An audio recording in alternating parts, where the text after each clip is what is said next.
ఎలా పోగుతున్నారు? రాష్ట్ర ప్రయోజనాలు కాపాడడానికి లేకపోతే, రాష్ట్రానికి వచ్చిన నీళ్ళని కూడా కాపాడే స్థితి లేకపోతే ఇదేం దద్దమ్మ ప్రభుత్వం? ఇంత చేత కానీ ప్రభుత్వం ఉంటే ఎట్లా? నోరు లేని ప్రభుత్వం ఉంటే ఎట్లా? పెద్ద నోరు పెట్టుకొని పెద్ద గడబడి చేయాలి కదా. ఒక 10 టీఎంసీలు పోతేనే ఒక్కొక్క రాష్ట్రం ఎక్కడ దాకా పోయి కొట్లాడతారు.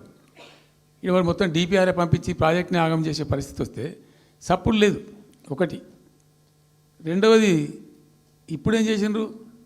ఇరిగేషన్ మంత్రికి లెటర్ రాసిండు. వాడు చెప్పిండా చెప్పలేదా భగవంతుని గారికి 45 టీఎంసీలు ఇవ్వండి మాకు అనుమతి అని చెప్పి. ఎట్లా రాస్తావు నాకు అర్థం కాదు. నువ్వు ఏ ముఖం పెట్టుకొని రాస్తావు? ఇదో ప్రభుత్వమా? అంటే ఉన్న వస్త్రానికి పోతే అనవస్త్రం పోయింది అన్నట్టు ఉన్నది కూడా కొట్టుకుంటారు ఎవడన్నా. ఎవరై నీళ్ళు అవి ఆల్రెడీ బచావ్ ట్రిబ్యునల్ తీర్మానంలో ఇచ్చింది. దాన్ని కర్ణాటక వాడుతుంది, అటు మహారాష్ట్ర వాడుతుంది. వాళ్ళ లెక్కల్లో చూపెడుతున్నారు వాళ్ళు. రాల్మట్టి డ్యాంలో వినియోగంలో చూపెడుతున్నారు వాళ్ళు. మాకు వచ్చిన 21 టీఎంసీ మేము ఇక్కడ వాడుతున్నామని చెప్పి. ఆ 2 ఎగువ రాష్ట్రాలు వాడుతుంటే ఇక్కడ వచ్చి మనకు వచ్చినటువంటిది బాజాప్తా అది కూడా ట్రిబ్యునలే కదా. బచావత్ కూడా ట్రిబ్యునలే కదా. ఆ ట్రిబ్యునల్ తీర్పు ద్వారా వచ్చిన 45 టీఎంసీలు నువ్వు ఎందుకు ఆపుతున్నావు ఇప్పుడు? ఇదో రాష్ట్ర ప్రభుత్వమా? అసలు ప్రభుత్వం ఉందా? నిద్రపోతున్నారా? ఇంతసేపు రియల్ ఎస్టేట్ దందా తప్ప ఇంకోటి లేదా? ఇల్టు భూములు ఎట్లా అమ్ముదాం, పల్టు భూములు ఎట్లా అమ్ముదాం, ఆ భూములు ఎట్లా దెబ్బ పెడదాం, ఇంకెంత కమిషన్ కొడదాం, ఇది తప్ప రాష్ట్ర ప్రయోజనాలు, నీళ్లు, రైతులు, మనుషులు లేరా? ప్రాజెక్టులు ఎందుకు 2 ఏళ్ళ నుంచి ₹1 పెట్టలే? ఎందుకు ఒక తట్టడి మట్టి తీయలే? ఎవరు నిరోధించింది మిమ్మల్ని? ఎవరు అడ్డుపడ్డారు మీకు? ఎవరు కట్టేసారు మీ కాళ్ళను? అటు పైసా పనిచేయరు, నిష్క్రియాపరత్వంగా ఉంటారు.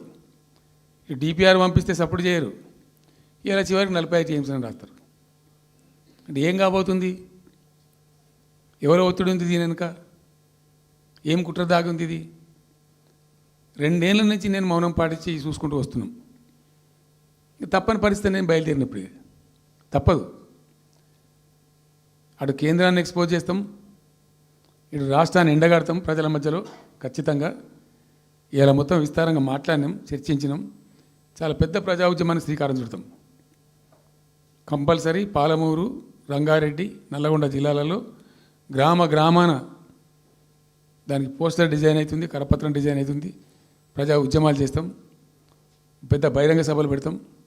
నేను స్వయంగా అటెండ్ అవుతున్న బహిరంగ సభలకు. ప్రజాక్షేత్రంలో ఈ ప్రభుత్వం యొక్క నిష్క్రియాపరత్వాన్ని ఎండగడతాం. ఇప్పుడు వాయిస్ అయితే తెలంగాణకు, మరి తెలంగాణకు ఉన్న ప్రభుత్వం మాట్లాడకపోతే ఇంకెవరు మాట్లాడాలా? మాకు 2 బాధ్యతలని. ఒకటి తెలంగాణ తెచ్చిన పార్టీగా, రెండవది ప్రధాన ప్రతిపక్షంగా కూడా కంపల్సరీ మా డ్యూటీ మేము చేయాలి.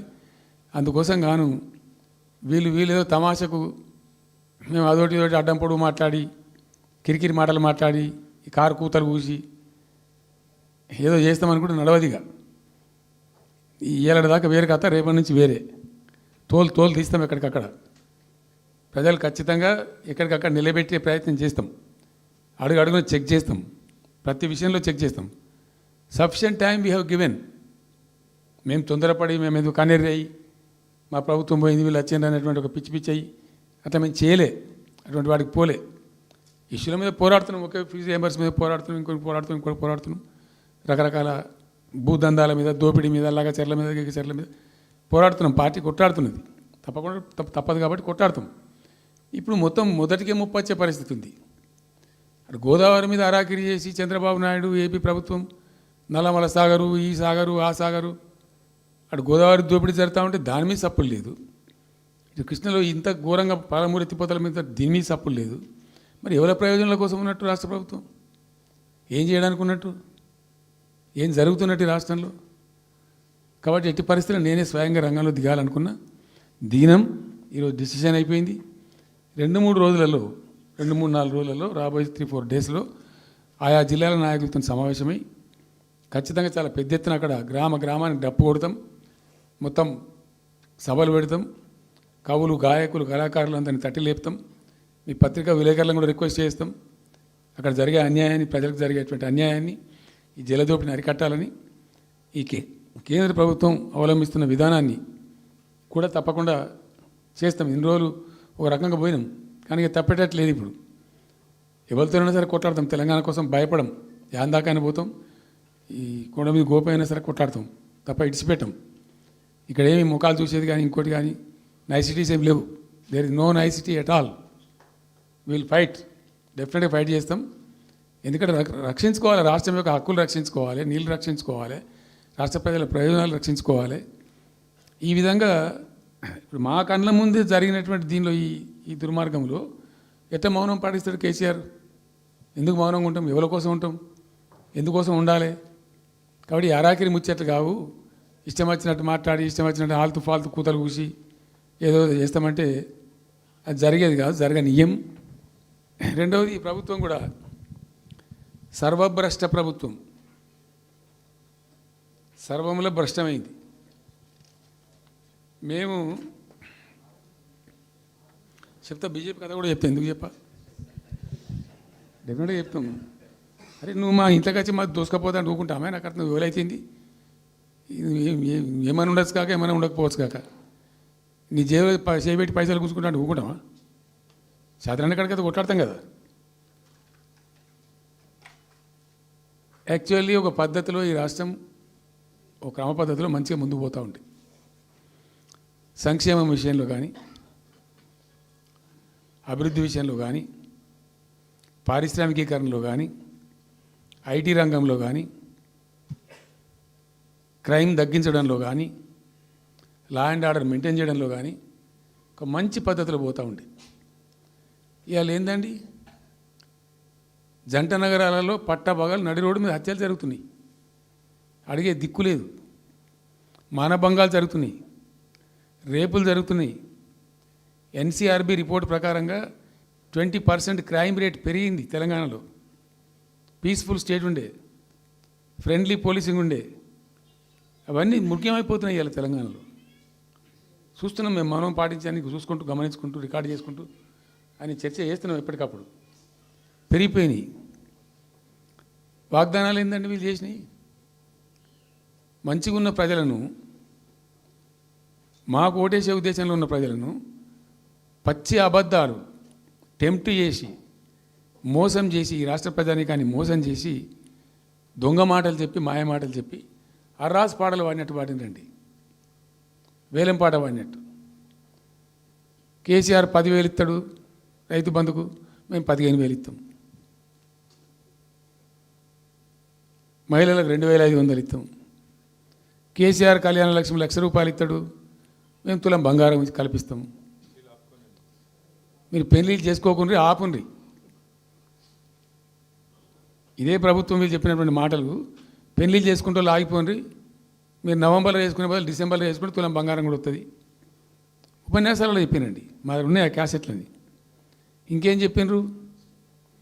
పెన్షన్ తీసుకునే ముసలి ఎవరైతున్నారో నవంబర్లో తీసుకోకుండా డిసెంబర్లో 4,000 వస్తుంది. తెల్లారే ఇంకేం మాట్లాడిండ్రు? ఏంటిది అది? 2 లక్షల రుణమాఫీ అని నరికిండ్రు. ఉరుకుండ్రి బ్యాంకుల పంట పోయి జల్దీ తెచ్చుకోండి. ఇక ఒక్కటి కాదు, అట్లా అర్రాస్ పడవాడినట్టే. చివరికి విద్యార్థులకు, పాపం పేద విద్యార్థులకు ఇండియా ఒక స్కూటీలు కాదా బాబు, చాలా ఉన్నాయి. శాంతాడంత లిస్ట్ 420 హామీలని చాలా ఉన్నాయి. నేను కొన్ని హైలైట్ చేసి చెప్తున్నాను. అంటే టెంప్ట్ చేయడంలో, ఫర్ ఎగ్జాంపుల్ ఇప్పుడు ఇండియా మొత్తంలో ఎక్కడ ఇయ్యరండి. మేము మొత్తం కూడా 100% సమ్మిళితమైన అభివృద్ధితో మేము ముందుకు పోయినాం. ఇట్లా ఏకపక్షంగా, ఏకోన్ముఖంగా పోలే. మేము ఆల్ ఫ్రంట్స్ కవర్ చేయాలని చూసినాం. పేద పిల్లలు ఉంటారు, వాళ్ళకి పాపం విదేశీ విద్య లేక సీట్ వస్తుంది, చదువుకోవాలని ఆశపడతారు, పోలేరు. వ్యక్తిగతంగా మమ్మల్ని అడిగితే మేము పార్టీగతంగానో వ్యక్తిగతంగానో చేసేది కొంతమేరకు. పాలసీగానే ఎందుకు చేయకూడదని చెప్పి ఆలోచించి 20 లక్షల రూపాయలు ఇచ్చినాం. ఎస్సీ ఎస్టీ పిల్లలు పోతే వాళ్ళకి అంబేద్కర్ పేరు అని పెట్టినాం. బీసీ అమ్మాయిలు పోతే వాళ్ళకు జ్యోతిబా పూలే అని పేరు పెట్టినాం. రకరకాలుగా మొత్తం మీద వాళ్ళకి 20 లక్షల రూపాయలు ఇచ్చినాం. అంటే ఎట్లాంటి ఇష్టం వచ్చినట్టు అది కూడా పెంచుతాం. కేసీఆర్ 10 లక్షలు ఇస్తే మేము 12 లక్షలు ఇస్తాం. దళిత బంధు ఇట్లా ఎన్నండి ఇష్టం వచ్చిన అంటే నోటికి మొక్కాలిగా, అది కూడా 100 రోజుల లోపలనే ఇస్తాం. ఆ కార్డులు వంచుడు, సంతకాలు పెట్టి బాండ్ సంతకాలని ఇంటింటి కార్డులు వంచి మొత్తం చెడగోపం పెట్టారు. దిక్కుమాలిన దరిద్రం అంతా నెత్తిన పెట్టి కంప్లీట్ ప్రజలను టెంప్ట్ చేసి ఇలా వడ్లు కొంటలేరండి. సన్నాలు మొత్తం వడ్ల ప్రతి ధాన్యానికి లిస్టు, పెద్ద లిస్టు, శాంతాడంత లిస్టు. ఇక కందులకింత, మినుములకింత, పసుపుకింత, పప్పుకింత, మొక్కజొన్నకింత, అన్నిటికీ 500 బోనస్. అన్నిటికీ ఏమి దేనికి దిక్కులేదు. పత్తి కొనే దిక్కులేదు, వడ్లు కొనే దిక్కులేదు. ప్రైవేట్గా అమ్ముకుంటారు, దోపిడికి గురి అమ్ముకుంటారు పాపం. ఏడ్చుకుంటూ కన్న నీళ్ళు కుక్కుంటా. చివరికి వస్తే యూరియా సప్లై చేసే తెలివితేటలు లేవానండి. మా గవర్నమెంట్ ఉన్నప్పుడు రైతులు గ్రామాలలో ఒక ఆటో రిక్షాకి డబ్బులు ఇచ్చి 10 బస్తాలు తెచ్చి బాబు అంటే తెచ్చి ఎడ పడేసిపోతుండే వాడు పొలం కాడ. ఇవాళ రైతులు రోజుల తరబడి, గంటల తరబడి చెప్పులు పెట్టి, బీఆర్ఎస్ లేకముందు చెప్పుల లైన్లు ఉండే, బీఆర్ఎస్ ఉన్న రోజులు చెప్పుల లైన్లు మాయమైనవి. మళ్ళీ ఇప్పుడు కాంగ్రెస్ రాగానే మళ్ళీ ఇప్పుడు చెప్పుల లైన్లు స్టార్ట్ అయిపోయినాయి వరుస పెట్టి. మళ్ళీ ఇప్పుడు ఏందో యాపో బోపో తెచ్చిండ్రు, అది ఒత్తితే నడచలేదు, పిక్తలేదు. అది ఏ ఎరువు బస్తాకు యాప్ ఎందుకైనా నాకు అర్థం కాదు. ఇంకా ఆ యాప్లో కూడా నేను నాకు పూర్తిగా తెలియలేదు. నేను రాత్రి కూడా చెప్పే ఆ యాప్లో ఏముంటుందట. ఇప్పుడు నాకు పట్టుందా, అది ఎన్ని మాటలు ఇస్తారట.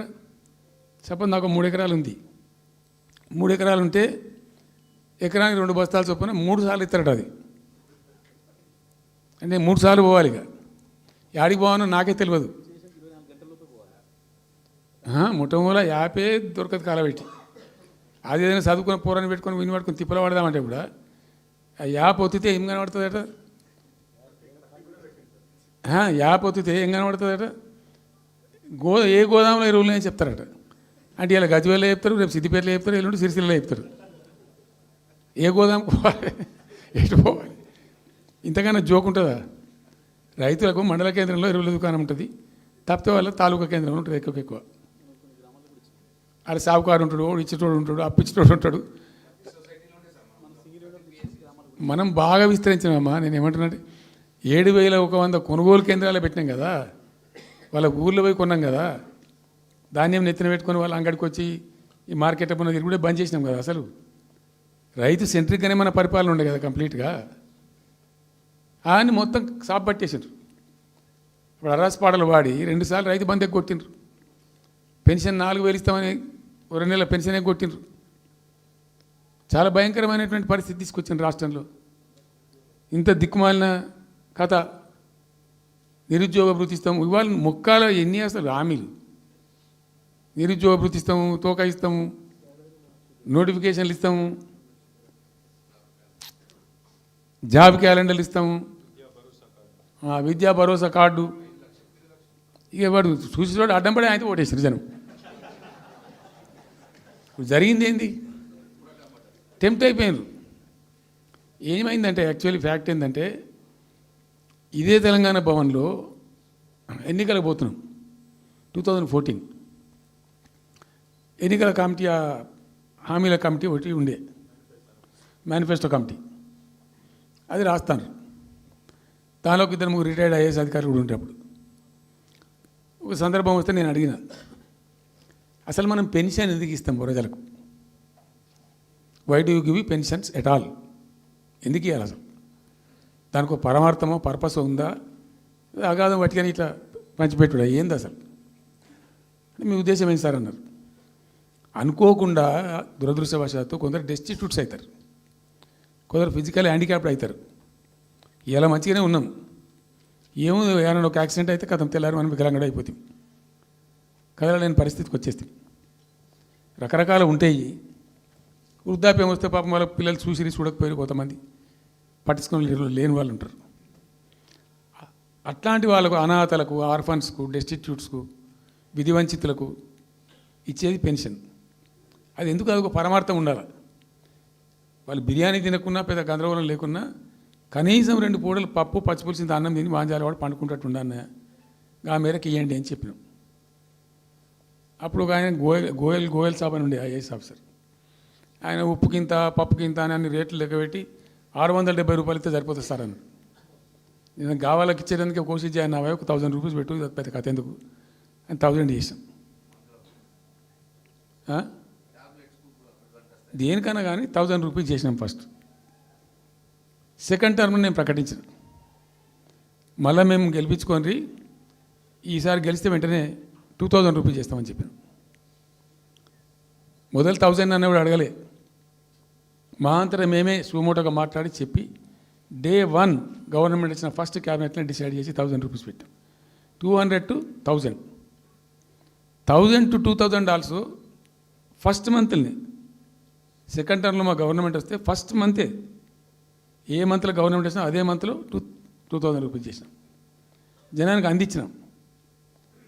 జనం కూడా ఏమనుకున్నారు, కేసీఆర్ 2 అన్నప్పుడు 4 అన్నట్టుగా ఇస్తాడు కావచ్చు, టెంప్ట్ అవుతారు పాపం, సహజంగా పేదవాళ్ళు కదా, లేని వాళ్ళు కాబట్టి. మనది కాదు సబ్జెక్ట్, అది కాదు కదా.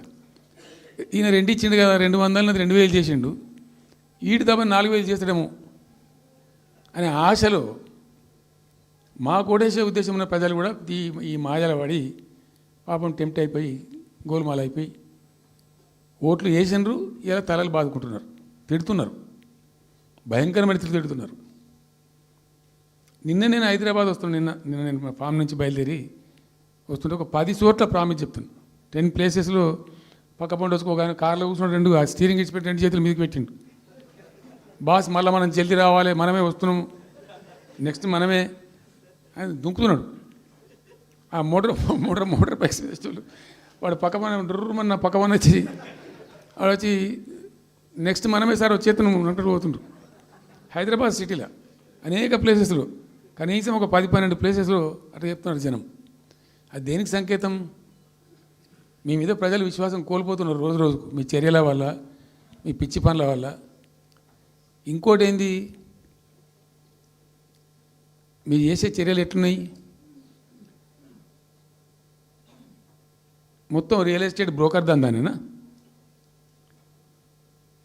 ఫార్మాసిటీ ఎందుకు వచ్చిందండి? ఫార్మాసిటీ మా ప్రభుత్వం ఎందుకు వచ్చింది ఫార్మాసిటీ?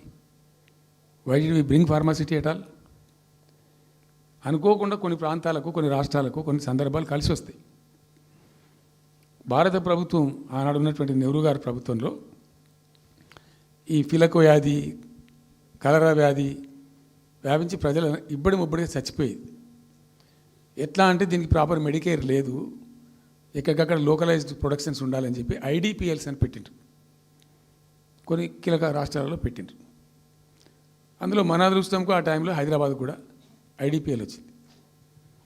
ఐడిపిఎల్ యొక్క పుణ్యమా అని దాంట్లో నుంచి కొంతమంది నేర్చుకొని బయటకు వచ్చి, డాక్టర్ అంజిరెడ్డి కూడా ఐడిపిఎల్ ఎంప్లాయ్, బయటకు వచ్చి వాళ్ళు స్వయంగా పెట్టి చాలా విస్తరించారు. చాలా అంటే చాలా విస్తరించారు.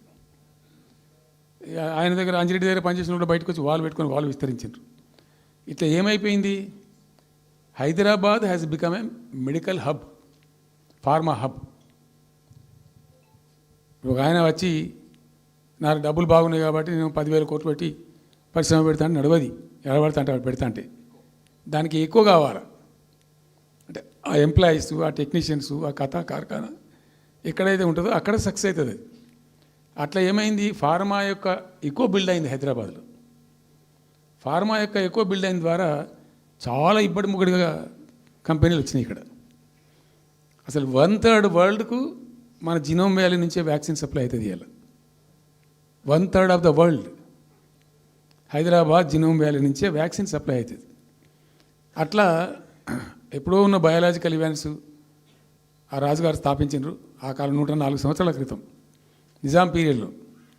అట్లాంటి కంపెనీలు వస్తూ వస్తూ వస్తూ వస్తూ వస్తూ Hyderabad has become a best destination for pharma. అయితే ఏమవుతుంది, ఆ రసాయనిక వ్యర్థాలు ఏవైతే ఉంటాయో అవి కొద్ది కారకాలు ఉంటాయి, ఇబ్బందులు కలిగిస్తాయి. మన హుస్సేన్ సాగరే కాలుష్యమయమైపోయి గబ్బు వాసన వచ్చే పరిస్థితి ఉండేది, మనం అందరం కూడా చూసినాం. సో దీని నుంచి ఈ హైదరాబాద్ బయటపడాలి. ఫార్మా వదులుకుందామా, వదులుకోవద్దు. మరి ఏం చేయాలా? ఒక 4 టీములు తింపిందండి నేను ప్రపంచవ్యాప్తంగా, ఐఏఎస్ అధికారుల బృందాలు.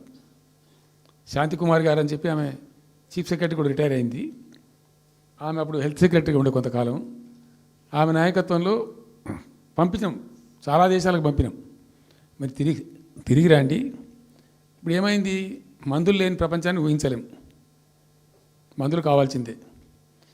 మందులు తయారు చేసే సందర్భంలో తప్పకుండా కొంత వేస్టేజ్ ఉంటుంది. ఆ వేస్టేజ్ని ఎట్లా మేనేజ్ చేయాలి అని దానికి తెలివి కావాలి. సింపుల్ ఎగ్జాంపుల్ చెప్పండి, మన ఇంట్లో కిచెన్లో కూడా డైలీ వేస్ట్ ఉంటుంది, కానీ చాలా నీట్గా పెట్టుకుంటాం మనం దాన్ని. ఆ వేస్ట్ని డిస్పోజ్ చేస్తాం, కిచెన్లోనే ఉంచితే చచ్చిపోతాం కాబట్టి ఆ భయానికి క్లీన్ పెట్టుకుంటాం, మన ఓన్ కిచెన్ కాబట్టి. ఎగ్జాక్ట్లీ ఎట్లయితే కిచెన్ క్లీన్ పెడతారో వాటిని కూడా అట్లా క్లీన్ పెట్టాలి. అయితే ఒక ఫార్మా కంపెనీ ముందు నుంచి మనం పోతున్నాం అనుకోండి, మన దగ్గర అయితే వాసన వస్తుంది, మనకు తెలుస్తుంది ఇదేదో మెడిసిన్ తయారు చేసే కంపెనీ అని. వేరే దేశాలలో అట్లా లేదు, యూరోప్లో లేదు, యూఎస్లో లేదు, చాలా దేశాల్లో లేదు, చైనాలో లేదు. సో గొట్టం నుంచి పొగరాదు. సో మనం మాత్రం టెక్నాలజీ మనం పెట్టుకోలేమా, పెద్ద ఇష్యూ ఏందని చెప్పి ఐఏఎస్ అధికారుల బృందాలను తింపిన నేను అనేక దేశాలకు తింపి పంపించి, హైదరాబాద్లో ఫార్మా ఉంది కాబట్టి హైదరాబాద్ యొక్క లార్జర్ ఇంట్రెస్ట్లో ఫ్యూచర్ దృష్ట్యా ఫార్మాను కాపాడుకోవాలి, ఆ ఎక్కువ పోనీయద్దు, ప్లస్ ఈ కాలుష్య భారం నుంచి ప్రజలను రక్షించుకోవాలి. ఎట్లా అంటే జెడ్ఎల్బి అని వచ్చింది, జీరో లిక్విడ్ బేస్ అని. ఆ డిశ్చార్జ్ ఏదైతుంటుందో దాన్ని మొత్తం జీరో లిక్విడ్ చేస్తారు, ఇంకా కాలుష్యం కాదు, ఏం చెడిపోదు, వీళ్ళకి ఇబ్బంది ఉండదు. అది ఇంటర్నేషనల్ లెవెల్లో సక్సెస్ఫుల్గా ఉంది, సక్సెస్ఫుల్గా జరుగుతుంది. అమెరికాలో ఉన్నాయి చాలా కంపెనీలు, యూరోప్లో ఉన్నాయి, ఇంకా చాలా చోట్ల ఉన్నాయి. అవసరం, ప్రతి దేశానికి అవసరమే. అయితే మనం ఆ సిస్టమ్ పెట్టుకోవచ్చు కదా అని చెప్పి ఒక ఫార్మా యూనివర్సిటీ కూడా పెడదాం దానిలో అని చెప్పి ఫార్మా ఇండస్ట్రీ తెచ్చినాం. 2 హెలికాప్టర్లు తీసుకొని ఆ ఫార్మా బిజినెస్ మెన్ ఎలా అవుతుంటారో వాళ్ళని నేనే స్వయంగా పెట్టుకుని పోయి ఆ ముచ్చర్ల అక్కడ పోయి తీసుకుపోయి చూపించి ఈ ప్లేస్ బాగుంటుంది కదా అంటే బాగుంటుందని చెప్తే దాన్ని ఫైనల్ చేసి చాలా కష్టపడి 5-6 సంవత్సరాలు పర్సూ చేసి రైతాంగంతో ఘర్షణ పడకుండా ఒక 20,000 ఎకరాలు పెట్టుకొని చేస్తే 14,000 ఎకరాల పైచీలకు వరకు 14,000 నెట్ వచ్చింది ప్రభుత్వానికి. 14,000 acres already acquired by government. చాలా ఎంఓయూలు జరిగినాయి, అన్నీ జరిగినాయి. మన లోకల్ వాళ్ళు రెడీ ఉండి. అయితే పర్టికులర్లీ జీడిమెట్ల, చర్లపల్లి వీళ్ళు ఏమన్నారంటే, సార్ మాకు ఆల్టర్నేటివ్ స్థలం మంచిగా ఇస్తే మేము అక్కడికి వెళ్ళిపోతాం, ఈ బాధ మాకెందుకు, ప్రజలతో కూడా ఈ బదనాం ఎందుకు, ఆడ పెట్టుకుంటాం. పెట్టి కామన్ అఫ్లుయెంట్ ప్లాంట్స్ పెట్టి ఒక ఐఏఎస్ అధికారిని పెట్టి దాన్ని ప్రభుత్వ నిఘాలోనే ఈ రసాయనాలు వ్యర్థాలను ఇష్టం వచ్చినట్టు ఎటుపడితట్టు పంపకుండా ఆ నియంత్రణలో జరగాలని చెప్పి పెట్టుకున్నది ఫార్మాసిటీ. దానికి ఎన్వైరాన్మెంటల్ క్లియరెన్స్ కూడా వచ్చింది, కేంద్ర ప్రభుత్వాన్ని ఒప్పించి ఎన్వైరాన్మెంటల్ క్లియరెన్స్ తెచ్చినాం. హైదరాబాద్ మొత్తం ఫార్మాను ఒకటే దగ్గర తీసుకుపోయి పెట్టాలి, అక్కడ ఫార్మా సిటీ కట్టాలి, అక్కడ పనిచేసే ఎంప్లాయీస్ కూడా పొద్దాకి ఇటు అటు తిరిగేటువంటి అవసరం లేకుండా మంచిగా బ్రహ్మాండమైన సిటీ రావాలి, వచ్చే సిటీకి కావాల్సినటువంటి ఆల్ ఇన్ఫ్రాస్ట్రక్చర్ రావాలి అని చైనాలో నేను చైనా పోయినప్పుడు చూసినట్టు అది 70,000 ఎకరాలు వాళ్ళది, చాలా హ్యూజ్ ఫ్యాక్ట్. మనకి ఒక 20,000 acres అయితే మస్తు అవుతుందని చెప్పి మేము తీసుకొని చేసినాం. మెడికల్ కాలేజ్ కూడా మంజూరు చేసినాం ఆ పక్కనే, వీటన్నిటి దృష్ట్యా పెట్టుకొని. అంటే మేము ఒక పద్ధతి పెట్టుకొని దాన్ని ఒక సిస్టమేటిక్గా చేసినాం. చేస్తే ఇప్పుడు దాన్ని ఏందండి దందా, ఏదైనా చేసి దాన్ని నమ్మకదొబ్బ అన్న. ఏం జరుగుతుంది రాష్ట్రంలో? ఫ్యూచర్ సిటీ, తొక్క సిటీ, ఎవరికి కావాలి నీ ఫ్యూచర్ సిటీ? నాకు అర్థం కాదు. నువ్వు పెంచినావు హైదరాబాద్ను, ఎవరు చేసిన హైదరాబాద్ సిటీ? ఇంత వైబ్రాంట్ సిటీ ఎక్కడికి వెళ్ళొచ్చింది? ఓ 400 సంవత్సరాల చరిత్రతోని దీనికంతా ఒకటి పోతే జరిగి ఆటోమేటిక్గా పెద్ద సిటీ అయింది. అట్లా అన్నీ కావు, అందరికి కావు. ఎన్ని రాష్ట్రాలకు ఉన్నాయండి? బెంగాల్ కలకత్తా ఉంది, మహారాష్ట్రకి ముంబై ఉంది, మనకు హైదరాబాద్ ఉంది, కర్ణాటకకు బెంగళూరు ఉంది, తమిళనాడుకు మద్రాసు ఉంది, ఢిల్లీ కోర్స్ ఢిల్లీ. వేరే రాష్ట్రాలకు లేవు కదా, 28 రాష్ట్రాలకు ఉండయి. సో ఇంత మహానగరం నిర్మితమైంది. ఈ నగరం యొక్క భవిష్యత్తును దృష్టిలో పెట్టుకొని పెట్టిందే ఫార్మాసిటీ. ఈ సిటీ మొత్తం గబ్బులు వేసిపోవాలి ఇక్కడ దాంతో, నువ్వు తీసుకుపోయాలి ఫ్యూచర్ సిటీ, తోక సిటీ. ఏందన్నట్టు ఇది? అన్ని దిక్కుమాలిన పాలసీలు, రియల్ ఎస్టేట్ బ్రోకర్ దందా తప్పితే ఇంకోటి లేదు. అన్నీ అప్పే కనబడతాయి మనకు. మీరు పరిశీలనగా చూస్తే, పూర్తిగా చూస్తే అసలు చాలా గందరగోళం. గురుకుల పాఠశాల విద్యార్థులు చచ్చిపోతారండి. ఇప్పటికి 120 మంది విద్యార్థులు చచ్చిపోయినారు. గంత నియంత్రణ లేదా, గంత తెలివి లేదా? ఒక గట్టి అధికారం పెట్టి గట్టి చర్య తీసుకోరాదా? ఏందో చేస్తాము, నీ ఫ్యూచర్ సిటీతో ఒక సిటీ ఈ పోరగాళ్ళని చేస్తారు. తర్వాత ఫార్మా సిటీలో ఆ ల్యాండ్ అక్వైర్ చేసినప్పుడు కండిషన్ ఏంటంటే ఓన్లీ ఫార్మా సిటీకి మాత్రమే వాడతాము. Conditional land acquisition. హైకోర్టులో కేసు ఉంది. హైకోర్టులో ఈ ప్రభుత్వం ఏం చెప్తుంది? లేలే ఫార్మా సిటీ ఉంటుంది. మళ్ళీ ఆడ 3,000 ఎకరాల్లో వాడేవాడు అంబానా, సల్మాన్ ఖాన్ ఎవడో బొంతారను పెడతారు. ఈ జూ పార్క్ కొంచెం ఆడబెడతారట. ఎందుకు? జూ పార్క్ అమ్ముకదొప్పటానిక? ఏం జరుగుతుంది ఈ రాష్ట్రంలో అసలు? మేము ఇటువంటి చిల్లర పనులు చేయలేదే మేము ఉన్నప్పుడు. ఇంత దుర్మార్గమైన కార్యక్రమాలు చేయలేదే. ఇది ఎక్కడ దిక్కుమాలిన దందా? ఏం జరుగుతుంది అసలు? ఏం చేయదలుచుకున్నారు ఈ రాష్ట్రాన్ని? ఇదేం పోతున్న. సో ఇట్లా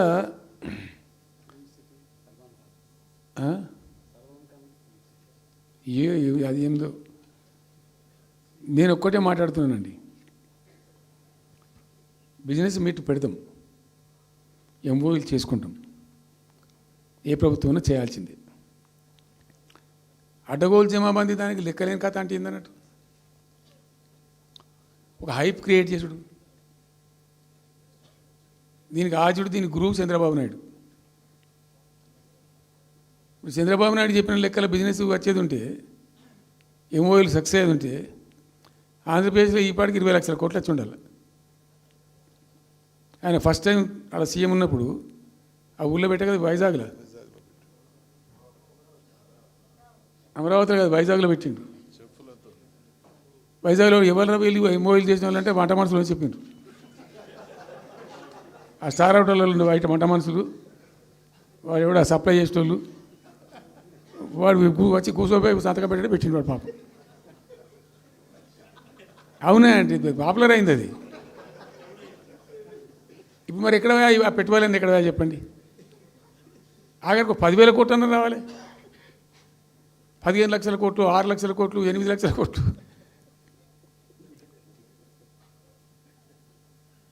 అయితే అప్పుడు తమాషా జరిగింది. ఈ భోపాల్ ముఖ్యమంత్రి, అప్పుడు నేను ముఖ్యమంత్రి ఉంటే, భోపాల్ ఆయన పేరు శివరాజ్ సింగ్ చౌహాన్, ఆయన సీఎం ఉండే.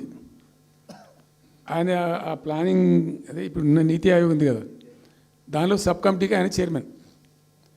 నేను భోపాల్లో పెడతా బాయ్ సాబ్ జర వచ్చిపోను అని ఖచ్చితంగా ఊరికే బతిమాలితే, ఫోన్ల మీద ఫోన్లు చేస్తే ఏం భోపాల్ లేవా మీరు చూసుకొని అంటే, లేదు సార్ నువ్వు తప్పకుండా రావాలంటే సరే అని పోయినండి. అయితే ఆడొక ఇండస్ట్రీ మినిస్టర్ ఉంది, వాళ్ళ గవర్నమెంట్కి ఉంటారు కదా మధ్యప్రదేశ్కు. ఆమె వచ్చి నీ కొడుకు వచ్చి బాగా ఆగమాగం చేస్తానని మమ్మల్ని అంటే, ఎందుకు చేస్తాడమంటే ఆయన అదొకటితోటి మాట్లాడి ఎక్కువ చేసుకుంటుండు బాగా అంటే, నువ్వు కూడా అన్నాడు గట్టిగా చెయ్యి.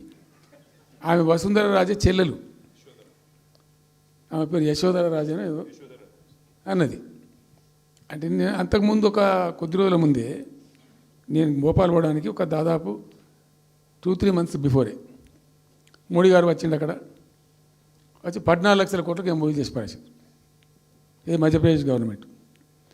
ఏంటి మొన్న 14 లక్షల కోసం చేసింది కాదమ్మా, మీకు నాకు అర్థం కాదు, నీకేం రాలేదంటావు నువ్వు. ప్రధానమంత్రి మీకు సపోర్ట్ ఉండే, మీకు పార్టీ అయ్యి మీకు మంచిగా నీకు ఇంత లాభం ఉంది అంటే, ఓ సో బోగసాయి సాబా. ఆమె నేను అతను ప్రామిస్ చెప్తాను, నేను ఐ వాజ్ షాక్డ్. అది వచ్చేదా పోయేదేస్తానంత వాటిగా గ్యాసు. అంటే ఈ గ్యాసులు ఎవరిని మోసం చేయడానికి ఇంత వంచిస్తారా ప్రజలను? నికరంగా వస్తే పెట్టుబడులు రావాలి కదా, కనబడతాయి కదా. ఆ పెట్టుబడులు వస్తే లాభాలు జరుగుతాయి, ఉద్యోగాలు వస్తాయి, ఫ్యాక్టరీలు వస్తాయి, అడిషనల్ ఇన్కమ్ జనరేట్ అవుతుంది, స్టేట్ గవర్నమెంట్కి జిఎస్టీ పెరుగుతుంది. ఏం లేదు, వాటిదే గ్యాస్. మొన్న వీలైతే చెప్పి 5 లక్షల, నువ్వు కొంచెం తగ్గించి చెప్తున్నావు. నేను పేపర్లో చూసింది 575.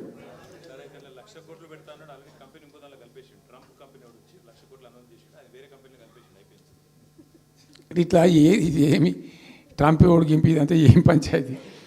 ఇట్లా ఇట్లా ఈ ఈ మోసాలు చేసి ప్రజలను ఎంతకాలం పంచిస్తారు. రియల్గా కాంక్రీట్ టర్మ్స్లో రియల్గా రావాలి, కృషి చేస్తే నిజంగా తండ్రాడాలి.